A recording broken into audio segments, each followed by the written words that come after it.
ఉదయం 8 గంటలయింది. Cobra, Lucy breakfast ముగించి shave చేసుకుంటున్నాడు కోబ్రా. అప్పుడే భూషణం కంగారుగా పరిగెత్తుకొచ్చాడు. అతని మొహంలో కంగారు స్పష్టంగా కనిపిస్తోంది. ఏంటి? అన్నట్టు చూశాడు కోబ్రా. పోలీసులొచ్చారు. పోలీసులా? ఆ! ఈ ఇంటి మీద అనుమానం ఉందట. What nonsense! ఎప్పుడైనా ఇలా జరిగిందా? చిరాగ్గా చూశాడు కోబ్రా. లేదు. అసలు అనుమానమే లేదు. పద, నేనొస్తున్నాను అని భూషణాన్ని పంపేసి చకచకా షేవింగ్ పూర్తి చేసుకుని మొహం కడుక్కుని కిందకొచ్చాడు కోబ్రా. అతని వెనకే లూసీ కూడా వచ్చింది. కింద హాల్లో ఓ ఎస్ఐ, 2 కానిస్టేబుల్స్ కూర్చునున్నారు. Hello inspector! చనువుగా పలకరిస్తూ చేయి చాపాడు కోబ్రా. అయితే ఎస్ఐ మాత్రం అతనితో కరచాలనం చేయలేదు. ఎవరు మీరు? అన్నాడు తీక్షణంగా. నారాయణబాబు గారి గెస్టుని. మొన్నే అమెరికా నుంచొచ్చాను. పేరు కోబ్రా. ఈమె నా మిసెస్. పేరు లూసీ. ఇద్దరం కొన్నాళ్ళు సరదాగా ఇండియాలో గడుపుదామనొచ్చాం. చాలా ఈ వివరాలు? గడగడా చెప్పాడు కోబ్రా. అబద్ధం! అరిచాడు ఎస్ఐ. ఏది? తాపీగా అన్నాడు కోబ్రా. మీరు నారాయణబాబు గారికి అతిథులు అన్నమాట. కోబ్రా మొహం సీరియస్‌గా అయిపోయింది.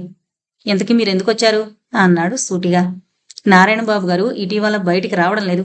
ఆయన్ని ఈ భూషణం వాళ్ళు ఏదో చేసుంటారని మాకు కొన్ని కంప్లైంట్స్ వచ్చాయి. అందుకే వచ్చాం. మీ మాట నిజమైతే మేం నారాయణబాబు గారితో మాట్లాడొచ్చుగా? గంభీరంగానే అన్నాడు ఎస్ఐ. తప్పకుండా రండి. ఇదిగో భూషణం, ముందు వీళ్ళకి మంచి కాఫీ పంపు అన్నాడు కోబ్రా. మాకు కాఫీలవి ఏం వద్దు అన్నాడతను. కోబ్రా నవ్వాడు. తాగండి సార్, కాఫీయేగా అందంగా నవ్వుతూ అంది లూసీ. ఆమె అందాన్ని దొంగతనంగా పరికిస్తోన్న ఎస్ఐ మెలికలు తిరిగిపోయాడు. ఎక్స్క్యూజ్ మీ, డ్రెస్ చేసుకొస్తాను అంటూ పరిగెత్తాడు కోబ్రా. లూసీ ఎస్ఐని కబుర్లలో దింపింది. 5 నిమిషాల్లో తలదూకుని పౌడర్ రాసుకుని నీటుగా వచ్చాడు కోబ్రా. సారీ, మీరొచ్చేసరికి నేను షేవ్ చేసుకుంటున్నాను. భూషణం చెప్పగానే కంగారుగా పూర్తి చేసొచ్చాను. పదండి, నారాయణబాబు గారి దగ్గరికి వెళదాం అన్నాడు నవ్వుతూనే. అందరూ కలిసి నారాయణబాబు గదిలోకి వెళ్లారు. సోఫాలో కూర్చుని ఏదో పుస్తకం చూస్తున్న నారాయణబాబు చూసి లేచి నిల్చున్నాడు. నమస్తే నారాయణబాబు గారు. అతన్ని గుర్తించిన ఎస్ఐ విష్ చేశాడు. నమస్తే, రండి కూర్చోండి. ఏంటిలా వచ్చారు? అన్నాడు నారాయణబాబు మర్యాదగా. అతని మొహంలో దిగులుగాని అలసటగాని లేవు. ఓసారి మొహాలు చూసుకున్నారు పోలీసులు. వాళ్ళని కూర్చోమని మరోసారి అన్నాడు నారాయణబాబు. వాళ్ళు కూర్చున్నారు. చెప్పండి, ఏంటి? కుతూహలంగా అడిగాడు నారాయణబాబు. మీకో మనవరాలుండాలి కదా అన్నాడు ఎస్ఐ. ఉంది. ప్రస్తుతం ఇండియాలో లేదు. మరి? వరల్డ్ టూర్ వెళ్ళింది. కానీ ఆమెతో వెళ్ళిన వాళ్ళంతా వచ్చేశారు. పైగా మీ అమ్మాయి వాళ్లతో పాటు టూర్ చేయలేదని, క్యాన్సిల్ చేసుకుందని చెప్పారు. నారాయణబాబు మొహంలోకి పరిశీలనగా చూస్తూ అన్నాడు ఎస్ఐ. రెండూ నిజమే నవ్వాడతను. అంటే? మొదట్లో ఫ్రెండ్స్తో పాటు వెళ్లాలనుకుంది. కానీ తీరా బయలుదేరేసరికి నాకేదో సుస్థి చేసి ఆగిపోవాల్సి వచ్చింది. తర్వాత మళ్ళీ తనొక్కతే వెళ్ళింది. ఒక్కతేనా? వరల్డ్ టూర్కి? చిత్రంగా చూశాడు ఎస్ఐ. నారాయణబాబు మొహం గంభీరంగా అయిపోయింది. మా కావేరి గురించి మీకు తెలియదు. చంద్రమండలానికైనా వెళ్లగల ధైర్య సాహసాలున్నాయి అన్నాడు. ఎప్పుడు తిరిగొస్తుంది? టైం పట్టొచ్చు. ఓకే, మీ మీద కథలల్లి చెప్పారెవరో, అందుకని ఇలా వచ్చాం. సారీ ఫర్ ద డిస్టర్బెన్స్ అంటూ లేచాడు SI. It's all right. Bhushanam, వీళ్ళకి కాఫీ ఇచ్చావా అన్నాడు నారాయణబాబు. ఇచ్చాను బాబాయ్ వినయంగా అన్నాడు భూషణం. ఇతను మీకు వరుసకి అన్న కొడుకు అవుతాడు క్లుప్తంగా అన్నాడు నారాయణబాబు. ఎస్ఐ మొహంలో తృప్తి కనిపించింది. భూషణానికి కోబ్రాకి కూడా క్షమాపణలు చెప్పుకుని వెళ్ళిపోయాడు. వాళ్ల జీపు గేటు దాటి రోడ్డెక్కాక పగలబడి నవ్వాడు కోబ్రా. షటప్ అరిచాడు నారాయణబాబు. సారీ బాబాయ్. నీకూడా బాబాయ్నేనా? నా కర్మకాలి రుసరుసలాడాడు నారాయణబాబు. అందంగా నవ్వాడు కోబ్రా. చూడు నారాయణబాబు, నేను చెప్పినట్లు చక్కగా చెప్పావు. కావేరిని త్వరలో నీకు అప్పచెప్తాం అన్నాడు. నారాయణబాబు మొహంలో నీలినీడలు ఆక్రమించేశాయి. కోబ్రా, నువ్వెవరో ఎందుకొచ్చావో నాకు తెలీదు. నిన్ను చూస్తుంటే ఎంతో మంచివాళ్లా ఉన్నావు. వీళ్లతో చేరి నాశనం అవుకు అన్నాడు మెల్లగా. అతని మాటలకి పగలబడి నవ్వాడు భూషణం. ముసిముసిగా నవ్వింది లూసీ. చూడమ్మా, నీలాంటి అమ్మాయిని అడ్డుపెట్టుకుని ఈ నాటకం ఆడుతున్నాడితను. నా కావేరిని నాకు అప్పగిస్తే మరుక్షణం ఇక్కడి నుంచి వెళ్ళిపోతాను. ప్లీజ్ నువ్వైనా చెప్పమ్మా. అతని కళ్ళల్లో నీళ్లు తిరిగాయి. లూసీ మరోసారి నవ్వింది. చూడండి ముసలాయనా, మా పనులు పూర్తయ్యేదాకా మీరిలాగే ఉండాలి. మీ అమ్మాయి మా దగ్గరే ఉండాలి. పని పూర్తి కాగానే, అంటే ఈ ఇంటితో పని పూర్తి కాగానే మీ అమ్మాయి క్షేమంగా మీ దగ్గరకు వస్తుంది. అంతదాకా ఎంచక్కా ఇలాగే ఉండండి. ఎవరొచ్చి అడిగినా ఇలాగే చెప్పండి. మరోలా చెప్పాలని ప్రయత్నించారో మీ అమ్మాయి శవమే మీకు మిగిలేది అంది గంభీరంగా. ఆడదానిలో ఇంత కాఠిన్యమా అన్నట్టు నిర్ఘాంతపోయాడు నారాయణ బాబు. అందరూ బిలబిల్లాడుతూ కిందకొచ్చేశారు. నీరసంగా కూలబడిపోయాడు నారాయణ బాబు. సాయంత్రం 7 గంటలు దాటింది. 4 గంటలకే ప్రాణ్ డాక్టర్ గారితో పాటు డిస్పెన్సరీకి వెళ్ళిపోయాడు. స్వీటీ తోటలోని చంద్రకాంత పూలన్నీ కోసి తెచ్చుకుని జడలుతోంది. పాపా, నేను స్నానం చేసొస్తాను, నువ్విక్కడే ఉంటావుగా అన్నాడు తాత. అలాగే తాత అందా పిల్ల. ఇప్పుడు స్వీటీ చాలా వరకు కూలుకుంది. తాత వెళ్ళిపోయాడు. స్వీటీ సీరియస్గా చంద్రకాంతల జడలుతోంది. పాపా, ఎవరో మెల్లగా పిలిచారు. చివ్వున తలెత్తింది స్వీటీ. ఇద్దరు అపరిచిత వ్యక్తులు. చేతిలోని పూలదండని కింద పెట్టి నిల్చుంది స్వీటీ. ప్రాణున్నాడా? ఓ వ్యక్తి ఆమెనడిగాడు. లేడు, అంకుల్ డ్యూటీకెళ్ళిపోయాడు అందామె. క్షణం నిరాశగా చూశారు ఇద్దరు. తాతున్నాడు, పిలవనా? మర్యాదగా అంది స్వీటీ. ఒకసారి పిలు అన్నాడొక వ్యక్తి. స్వీటీ బాణంలా ఇంట్లోకి పరిగెత్తింది. ఎలా వెళ్ళిందో అలాగే వచ్చేసింది మళ్ళీ. మీ తాతేరి అన్నాడొకతను. కూర్చోండి, స్నానం చేస్తున్నాడు. వాళ్ళు కూర్చోలేదు. ఏదో ఆలోచిస్తున్నట్టు మౌనంగా ఉండిపోయారు. కూర్చోండి అంకుల్, మళ్ళీ స్వీటీనే అంది. వద్దులే, మళ్ళీ వస్తాం అంటూ వెనుతిరిగారు వారిద్దరూ. కొంత దూరం వెళ్ళాక మళ్ళీ ఆగి, పాపా, నీ పేరేంటి అన్నాడు ఒకతను. స్వీటీ అనబోయి ఎందుకు ఆగిపోయింది. మరోసారి అడిగాడతను. పాప అంది స్వీటీ. వాళ్ళు మరి మాట్లాడకుండా వెళ్ళిపోయారు. మళ్ళీ పూల ముందు కూర్చుంది స్వీటీ. ఎవరి తల్లి వచ్చింది? స్నానం ముగించొస్తూ అడిగాడు తాత. స్వీటీ చెప్పింది. ప్రాణ్ కోసమా అంటూ తడి టవల్ ఆరేస్తూ అన్నాడు తాత. తాత హఠాత్తుగా అంది స్వీటీ. ఏమ్మా? నాకు అనుమానం. ఏంటి? చిత్రంగా చూశాడు తాత. వాళ్ళిద్దరూ నా కోసం వచ్చారని నా అనుమానం, రహస్యంగా అంది స్వీటీ. తాత త్రుళ్ళిపడ్డాడు. అవును తాత, వాళ్ళు నా పేరు కూడా అడిగారు. నేను పాప అన్నానంతే. వాళ్ళ మొహాలు అచ్చం దొంగల మొహాల్లా ఉన్నాయి. ఖచ్చితంగా వాళ్ళిద్దరూ ఆ ఖాళీ మనుషులే. విశాల నేత్రాలు మరింత విశాలం చేస్తూ అంది స్వీటీ. తాత నవ్వాడు. స్వీటీ ఉడుక్కుంది. సరే పద, అన్నం తిందువు గాని అన్నాడు తాత నవ్వాపుని. వంట అయిపోయిందా? ఆ, ఇందాక అయిపోయింది. తాత, అంకుల్ రాగానే పెళ్లి చేసే సీరియస్గా అంది స్వీటీ. ఎందుకు? ఆంటీ వస్తే నీకు వంట తప్పుతుంది నవ్వింది స్వీటీ. తాత నవ్వాడు.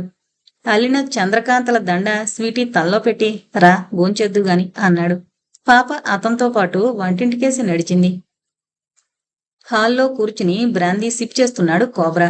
లూసీ కళ్ళు అప్పటికే ఎర్రబడ్డాయి. ఇంకా చాలు డియర్, లేచి బద్ధకంగా ఒళ్ళు విరుచుకుంది లూసీ. అప్పుడే భూషణం వచ్చాడక్కడికో పేపర్తో. మొబైల్ బారికేసి చూస్తూ నువ్వురా అంటూ ఆహ్వానించాడు కోబ్రా. ముందు ఇది చూడు. పేపర్లో ఓ చోట వేలుతో చూపిస్తూ అన్నాడు భూషణం. బరువుగా వాలిపోతున్న కళ్ళు బలవంతంగా ఎత్తి చూశాడు కోబ్రా. అందులోని ఓ ప్రకటన ఇలా ఉంది. విజయ్, నీ భార్య చావు బతుకుల్లో ఉంది. డాక్టర్ కోబ్రా మాత్రం 24 గంటలు టైం ఇచ్చాడు. ఐ మీన్ 24 గంటలు గడవాలన్నాడు. నువ్వెక్కడున్నా ఈ 24 గంటలుగా వచ్చేయాలి మీ ఇంటికి. లేకపోతే ఆమె మీద ఆశ వదులుకోవచ్చు. ఇట్లు నీ స్నేహితుడు భూషణం. ప్రకటన చదివి వెరీ గుడ్, రేపు రాత్రిలోగా విజయ్ వచ్చి తీరతాడు ఉత్సాహంగా అన్నాడు కోబ్రా. ఎక్కడికి? వాళ్ళింటికి. ఈ స్థావరం తెలుసుంటే ఇక్కడికి. ఈ స్థావరం అతనికి తెలీదు. అయితే వాళ్ళ పాత ఇంటి పరిసరాల్లో మన వాళ్ళని కాపలా ఉంచు. నిజంగా అతను వస్తాడంటావా? అనుమానంగా అడిగాడు భూషణం. భయంకరంగా నవ్వాడు కోబ్రా. అందమైన అతను నవ్విన ఆ తీరుకు భూషణం కూడా హడలిపోయాడు. కూర్చుని డ్రింక్ చేయి మెల్లగా అన్నాడు కోబ్రా భూషణాన్ని బలవంతంగా కూర్చోబెడుతూ. డియర్, నేను స్నానం చేసొస్తాను ఓసారి ఒళ్ళు విరుచుకుంటూ అంది లూసీ. ఆమె తూలుతూనే బాత్రూం కేసి నడిచింది. ఆమె లోనికెళ్లి తలుపులు మూసుకోగానే భూషణం, నారాయణబాబు మనవరాలి పేరేంటన్నావు కుతూహలంగా అడిగాడు కోబ్రా. చెప్పాడు భూషణం. అందంగా ఉంటుందా? చాలా అందంగా ఉంటుంది. I want her. త్రుళ్ళిపడ్డాడు భూషణం. ఆమెక్కడ లేదు అన్నాడు తడబడుతూ. అబద్ధమాడకు, ఆమె ఇక్కడే ఉంది. నిజం కోబ్రా, ఆమె షటప్. ఆమె నాకు కావాలి, పద, ఎక్కడున్నా సరే కఠినంగా అన్నాడు కోబ్రా. ఇరకాటంలో పడ్డట్టు మొహం పెట్టాడు భూషణం. విక్రమ్ ఏమైనా అంటాడని భయమా? రెట్టించాడు కోబ్రా. భూషణం మాట్లాడలేదు. నాకిక్కడ ఏం కావాలన్నా లభిస్తుందని చెప్పాడు విక్రమ్. అంటే? అది కాదు కోబ్రా, ఆమె ఆడది కాదు, రాక్షసి. ఆమెను చూసి ఇంకేం మాట్లాడద్దు, ఉండు, విక్రమ్కి ఫోన్ చేస్తాను. లేవబోయి తూలాడు కోబ్రా. వద్దొద్దు, తీసుకెళ్తాను. అతన్ని సరిగ్గా కూర్చోబెట్టి అన్నాడు భూషణం. పద. మరి మేడం? పర్లేదు, ఎంతలో తను బయటికి రాదు. ఎందుకైనా మంచిది ఓసారి ఆవిడికి ఏదో చెప్పిరా. క్షణం ఆలోచించిన కోబ్రా బాత్రూమ్ గుమ్మం దగ్గరికెళ్ళి, డియర్, నేను పని మీద కిందకి వెళ్తున్నాను, నువ్వు డిన్నర్ తీసుకుని పడుకో అనేసి ఆమె జవాబు కోసం ఎదురు చూడకుండానే భూషణం చేయి పట్టుకుని తొందరగా పద అన్నాడు కోబ్రా. అతని తొందరకి నవ్వొచ్చినా జరగబోయేదాన్ని తలుచుకుంటే కంగారుగా ఉంది భూషణానికి. అయినా తప్పనిసరిగా అతనితో బయటకొచ్చాడు. బాల్కనీలో నారాయణబాబు నిల్చుని తోటలోకి చూస్తున్నాడు. ఏంటి నారాయణబాబు చీకట్లోకి చూస్తున్నారు? అల్లరిగా అన్నాడు కోబ్రా. దెయ్యాల్ని, కోపంగా అన్నాడు నారాయణబాబు. పెద్దగా నవ్వేశాడు కోబ్రా. వానొచ్చేలా ఉంది, తొందరగా రా కోబ్రా, మెరుస్తున్న ఆకాశం కేసి చూస్తూ అన్నాడు భూషణం. కోబ్రా ఆకాశం కేసి చూశాడు. ఆకాశాన్నిండా కారు మేఘాలు ఆక్రమించేశాయి. మెరుపుల వెలుగులో చెట్లు ఊగుతూ కనిపించాయి. పెద్ద వయసు, చల్లగాలిలో ఎందుకు నిల్చుంటారు, లోపలికెళ్ళి హాయిగా పడుకోండి. ఉచితంగా ఓ సలహా పారేసి కిందకి దిగాడు కోబ్రా భూషణంతో పాటు. అతను రుసరుసలాడుతూ ఏదో గుణుకుంటూ లోపలికి వెళ్ళిపోయాడు. భూషణం కింద అంతస్తులోని దక్షిణం వైపున్న లాంబర్ రూమ్ కేసి నడిచాడు. మెల్లగా తలుపు తట్టాడు భూషణం. లోపల నుంచి ఎలాంటి జవాబు రాలేదు.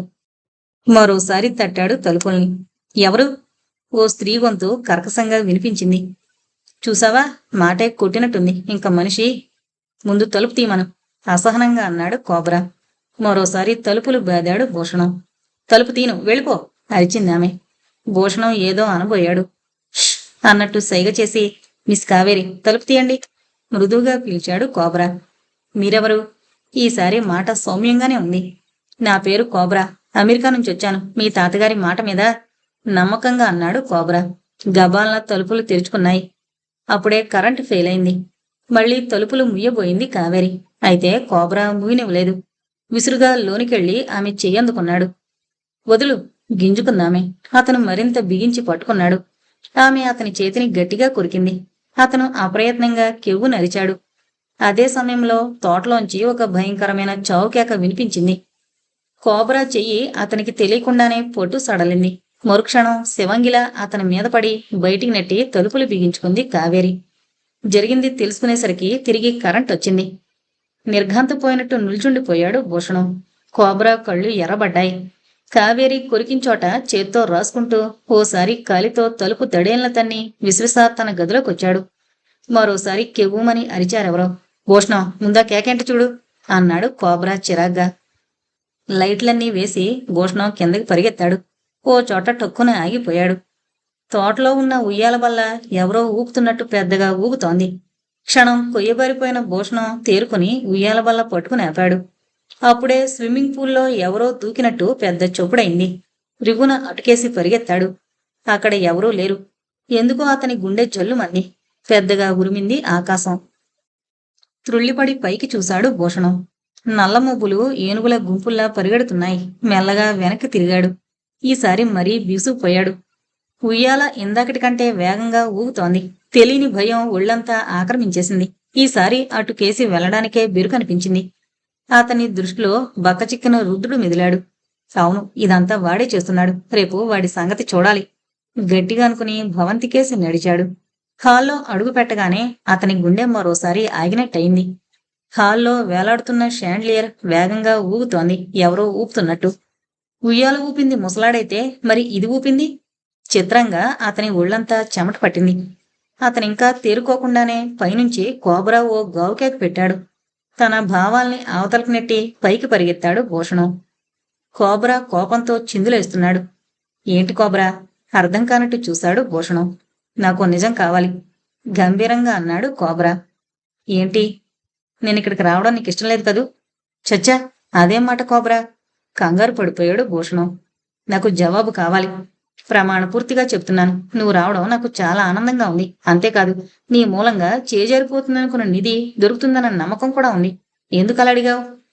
క్షణం మాట్లాడలేదు కోబ్రా. చెప్పు కోబ్రా, నాకేదో కంగారుగా ఉంది రెట్టించాడు భూషణం. పోనీ ఒకటి చెప్పు. ఈ ఇంటి ఓనర్ని, అదే ఆ జమీందార్ని, అతని కుటుంబాన్ని చంపింది మీరు కాదు కదూ? సూటిగా చూస్తూ అన్నాడు కోబ్రా. ఈసారి మరీ వణికిపోయాడు భూషణం. ఏం మాటలు కోబ్రా? ఆ కుటుంబాన్ని నేను కంటితో కూడా చూడలేదు. వాళ్ళు పోయి కూడా చాలా కాలమైంది అన్నాడు. మరి దెయ్యాలు భూతాలు అలాంటివేం లేవు. జమీందారు కుటుంబం గురించి విన్న జనం తలరకంగా కథలల్లారు. ఆ కథల్ని వినగానే మాకు ఆలోచన వచ్చింది. మెల్లగా దెయ్యాలున్నట్లు ప్రచారం చేసి ఎవరిని అటుకేసి రాకుండా చేసి ఇక్కడ నివాసం ఏర్పాటు చేసుకున్నాం. అసలు ఇదంతా బాసు ప్లానే. భయం భయంగా అన్నాడు భూషణం. అయితే ఇదేంటి? కోపంగా బెడ్కేసి చూపించాడు కోబ్రా. భూషణం బెడ్కేసి చూశాడు. అంతే, అవ్వక్కైపోయాడు. తెల్లని బెడ్షీట్ అంతా ఎర్రని రక్తంతో నిండిపోయింది. ఇదేంటి? తడబడుతూ అడిగాడు. అదే నేనడిగేది. కొంపతీసి నిజంగా దెయ్యాలు లేవు కదా? What nonsense are you talking? దెయ్యాలు భూతాలు ఈ రోజుల్లో? మరింత చిరాగ్గా అన్నాడతను. అది కాదు కోబ్రా, ఇలాంటిది కింద కూడా జరిగింది అంటూ ఉయ్యాల ఊగడం అది విపులంగా చెప్పాడు భూషణం. ఆ సమయంలోనే పకపకా నవ్వాడు కోబ్రా. భూషణం, నువ్వేదో పెద్ద తెలివిగలవాడు అనుకున్నాను, కానీ మళ్ళీ నవ్వాడతను. అంటే దెయ్యాలు భూతాలు వట్టి భ్రమలే. అఫ్కోర్స్ నేను అలాగే అనుకున్నాను ఇన్నాళ్ళు. ఇప్పుడేమనుకుంటున్నావు? ఇంకా ఏం అనుకోవడం లేదు. ఉయ్యాల ఊగడం మాత్రం ఆ ముసలాడి పని అని నా అనుమానం. మరి షాండ్లియర్ సంగతి? అదే అర్థం కావడం లేదు. నేను చెప్పనా? చెప్పు. ఈ భవంతిలో మన విరోధులున్నారు. వాట్? కెవ్వుమన్నంత పనిచేశాడు భూషణం. అవును, రంజిత్, అర్జున్ లాంటి వాళ్ళు. ఏదో ఆలోచిస్తూ అన్నాడు. చచ్చా, వాళ్ళను అనుమానిస్తే నన్ను అనుమానించినట్టే. గబగబా అన్నాడు భూషణం. ఇంకా ఇంట్లో ఎవరెవరున్నారు? వంటతను మల్లయ్య, పనివాడు గోవిందు. వాళ్ళెలాంటి వాళ్ళు? విశ్వాసానికి మారు పేర్లు. మరైతే ఇదంతా ఎవరు చేస్తున్నట్టు? ఒకవేళ ఆ విమలో నారాయణబాబు చేస్తున్నారేమో. అంతా వింటున్న లూసీ అంది. నిజమే, ఆలోచనలో పడ్డాడు భూషణం. ఓసరక్కడికి వెళదామా అన్నాడు కోబ్రా. భూషణం తలూపాడు. ముగ్గురు కలిసి నారాయణబాబున్న గదిలోకి వెళ్లారు. తలుపులు దగ్గరగా వేసున్నాయి. మెల్లగా తలుపు తోశాడు భూషణం. నారాయణబాబు ఈజీ చైర్లో పడుకుని సీలింగ్ కేసు చూస్తూ ఏదో ఆలోచిస్తున్నాడు. తలుపు చప్పుడికి ఓసారి తిరిగి చూసి మళ్లీ తన ధ్యాసలో పడిపోయాడు. తలుపులు దగ్గరగా లాగి విమల దగ్గరికి వెళ్లారు. అయితే ఆమె గదిలో లేదు. ముఖాలు చూసుకున్నారు ముగ్గురు. ఒక్క అంగలో వరండాలోకి పరిగెత్తాడు భూషణం. అక్కడ ఓ స్టూల్ వేసుకుని కూర్చుంది విమల. ఆమె కళ్ళు ఏడ్చినట్టు ఎర్రగా ఉన్నాయి. తమ ఊహలన్నీ తారుమారు కాగా మళ్లీ అయోమయంలో పడిపోయారు ముగ్గురు. ఆ కావేరి పనేమో ఇది అంది లూసీ. మళ్లీ అందరూ కిందకి పరిగెత్తారు. కింద లాంబారు రూమ్ తలుపు దగ్గర అన్నం పళ్ళెంతో నిల్చుని తలుపు బాదుతున్నాడు మల్లయ్య. ఏంటి? ఆదుర్దాగా అడిగాడు భూషణం. చూడండయ్యా, ఎంత బతిమాలినా తలుపు తీయడం లేదు. ఆ కోబ్రా వెళితేనే గాని తలుపు తీయనంటోంది విసుగ్గా అన్నాడు మల్లయ్య. భూషణం కూడా తలుపు తట్టి పిలిచారు. ఆమె తెరవలేదు. పలకనైనా పలకలేదు. కోపంగా ఏదో అనబోయిన భూషణం వంటగదిలోంచి గోవిందరిచిన అరుపుతో త్రుళ్ళిపడి అటుకేసి పరుగు తీశాడు. అతని వెంట కోబ్రా, లూసీలే కాక మల్లయ్య కూడా పరిగెత్తుకొచ్చారు. వంటగట్టు కానుకుని వణికిపోతున్నాడు గోవిందు. ఏంటి? ఏంటి? ఆదుర్దాగా అడిగాడు మల్లయ్య. దెయ్యం, తడారిపోతున్న పెదవులతో అన్నాడు గోవిందు. ఏది? చటుక్కున అతని దగ్గరకొచ్చి అడిగాడు కోబ్రా. స్టోర్ రూంలో. కోబ్రా కిచెన్ కానుకునున్న స్టోర్ రూమ్ కేసి పరిగెత్తాడు. చీకట్లో 2 కళ్ళు మెరుస్తున్నాయి. పక్కనే ఉన్న స్విచ్ నొక్కాడు కోబ్రా. గదంతా వెలుగుతో నిండిపోయింది. గదిలో కనిపించిన దృశ్యానికి పొక్కున నవ్వాడతను. ఓ పెద్ద గండుపిల్లి ఓ పందికొక్కును పీకుని తింటోంది. ఇదా దెయ్యం అన్నాడు కోబ్రా. అతను గుమ్మం దగ్గరకొచ్చాడు భయం భయంగానే. గుర్రుగా చూసింది పిల్లి. ఆహా, ఇది కాదు. వికృతమైన మొహం, ఎర్ర కళ్ళు, నుదుట రూపాయి కాసంత బొట్టు, కూరలా ఉన్న పళ్ళు. భయంతో వణికిపోతూనే అన్నాడు గోవిందు. అయితే ఏది? అదే నాకు అర్థం కావడం లేదు. మాయమైందేమో. నీ మొహం, దెయ్యం లేదు ఏం లేదు, వెళ్ళు అన్నాడు మల్లయ్య. గోవిందు అయోమయంగా చూశాడు. సరి ఇంక పదండి అన్నాడు భూషణం. మా డిన్నర్ పైకి తీసుకురండి అనేసి వెనుతిరిగాడు కోబ్రా. అప్పుడే హాల్లో దడేలమని పెద్ద శబ్దం అయింది. ఇంట్లోని వాళ్లంతా కంగారుగా అక్కడికి పరిగెత్తుకొచ్చారు. హాల్లోని గోడకున్న పెద్ద అద్దం భళ్ళున పగిలిపోయింది.